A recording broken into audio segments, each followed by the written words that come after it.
তো আজকে আমি চলে গিয়েছিলাম বাটাতে সরস্বতী ঠাকুর দেখতে। তো তোমরা হয়তো সবাই জানো যে বাটাতে সর্ববৃহৎ একটা সরস্বতী ঠাকুর প্রতিমা হয়েছে, যেটা বিশ্বেই প্রথমবার 111 ফুটের। তো সেটা না দেখতে গেলে হয়, সেই জন্য আমি বিকাল বিকাল বেরিয়ে পড়লাম, কারণ সকালবেলা দেখতে গেলে লাইটিংটা দেখা যাবে না, তাই বিকালবেলায় বেরিয়ে পড়লাম। তো শুধু ওই বাটে একটা ঠাকুর না, মাঠেতে এত পরিমাণে ঠাকুর হয়েছিল, মাঠটা তো বিশাল বড়।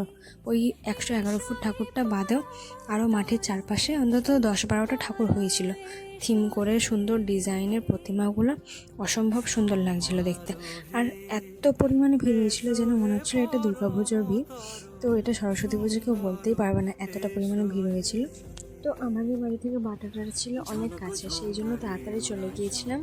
আর ঠাকুরগুলো দেখতে বেশ ভালো লাগছিল। তোমাদের যদি এই ভিডিওটা ভালো লেগে থাকে, প্লিজ লাইক, কমেন্ট, শেয়ার এবং নেক্সট ভিডিও দেখার জন্য সাবস্ক্রাইব করে দিও। টাটা।